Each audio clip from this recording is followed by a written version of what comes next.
অটোক্যাডের background colour কিভাবে change করা যায় সেটা আজকে শিখব। অবশ্যই অটোক্যাডের ব্যাকগ্রাউন্ড কালার চেঞ্জ করতে হলে অটোক্যাডের ফাইলটা আপনাকে ওপেন করতে হবে। তো অটোক্যাডের ফাইলটা ওপেন করবেন। ওপেন করার পর কিবোর্ড থেকে প্রথমে আপনাদের শেখাবো ওপি লিখে এন্টার, অপশনের ওপি লিখে এন্টার দিবেন। কিবোর্ড থেকে ওপি লিখবেন, ওপি লিখে এন্টার।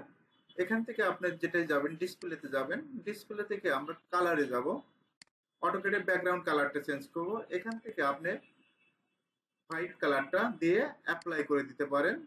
ওকে, এভাবে কিন্তু অটোক্যাডের ব্যাকগ্রাউন্ড কালারটা চেঞ্জ করা যায়। এখন হোয়াইট কালারটার কোনো কারণে আপনার চয়েস হচ্ছে না, আর ওপি লিখে এন্টার দিবেন।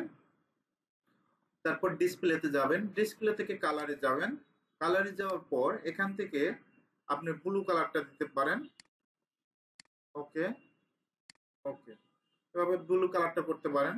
আবার যদি অপশনে যায় অটোক্যাডের আইকনে ক্লিক করবেন। ক্লিক করার পর এখান থেকে অপশনে যাবেন। কিবোর্ড থেকে করতে পারেন, এই অটোক্যাডের আইকন থেকে করতে পারেন। অপশনে ক্লিক করবেন। ক্লিক করার পর আমরা ডিসপ্লেতে যাব, ডিসপ্লে থেকে কালারে যাব। কালার থেকে আপনি সিলেক্ট কালার, এখানে দেখেন এখানে ইন্ডেক্স কালার আছে, ট্রু কালার আছে, কালার বুকস আছে। তো ইন্ডেক্স কালার থেকে আপনি যে কোনো কালার নিতে পারবেন। কালার সিলেক্ট করে জাস্ট ওকে, অ্যাপ্লাই, ক্লোজ। এখন আমরা যদি কালারে যাই, কালার থেকে এখানে কালার, এখান থেকে সিলেক্ট কালার। এখন টু কালার এখান থেকে আপনি কালার কম বেশি করতে পারবেন। ওকে, তবে বাংলাদেশের পরিপ্রেক্ষিতে দুটো কালার বেশি ইউজ করে, একটা হলো হোয়াইট কালার, একটা হলো ব্ল্যাক কালার। আমরা যদি টুলসে যাই, টুলস থেকে অপশন, টুলস থেকে অপশনে ক্লিক করবেন। এভাবে কাজটা করতে পারেন। টুলস থেকে আমরা কোথায় যাব, অপশনে যাব। অপশনে গিয়ে ডিসপ্লে, ডিসপ্লে থেকে কালার, কালার থেকে এখান থেকে আমরা বাংলাদেশের পরিপ্রেক্ষিতে দুটো কালারটা বেশি ইউজ হয়, একটা হলো ব্ল্যাক কালার।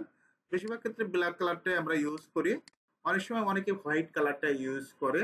এভাবে সহজে কিন্তু আপনি অটোক্যাডের ব্যাকগ্রাউন্ড কালারটা চেঞ্জ করতে পারবেন। অনেকেই আমাকে প্রশ্ন করেন যে আমরা কার্সর সাইজটা কম বেশি কিভাবে করতে পারি। আবার কিবোর্ড থেকে ওপি লিখে এন্টার দিবেন।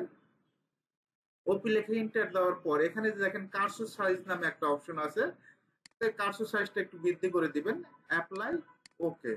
এভাবে কিন্তু কার্সর সাইজটা কিন্তু অনেক বড় হয়ে গেছে। এভাবে কিন্তু বড় করে কেউ কাজ করে না, তবে আপনাদের যদি কোনো সময় কার্সর সাইজটা বৃদ্ধি করার প্রয়োজন পড়ে এভাবে বৃদ্ধি করতে পারবেন। আবার যদি আমরা দেখাই ওপি লিখে এন্টার, কার্সর সাইজটা আমি সাধারণত 30 ইউজ করতে পারেন, 30 থেকে 35, ওকে। এভাবে কিন্তু কার্সর সাইজটা ছোট বড় করতে পারবেন। আমাদের মেইন যে বিষয়বস্তু ছিল ব্যাকগ্রাউন্ড কালার, লাস্ট করে আমি দেখাই দিচ্ছি কিভাবে।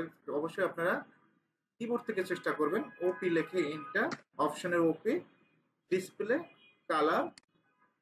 এখান থেকে যদি আমরা হোয়াইট করতে চাই হোয়াইট করতে পারবো, অ্যাপ্লাই, ওকে। এখন যদি আমরা ব্ল্যাক করতে চাই টুলসে যাব, টুলস থেকে অপশন, অপশন থেকে ডিসপ্লে, ডিসপ্লে থেকে কালার। বাংলাদেশ পরিপ্রেক্ষিতে ব্ল্যাকটা বেশি ইউজ করে, ব্ল্যাক, অ্যাপ্লাই, ক্লোজ, ওকে। এভাবে সহজে অটোক্যাডের ব্যাকগ্রাউন্ড কালারটা আপনি চেঞ্জ করতে পারবেন।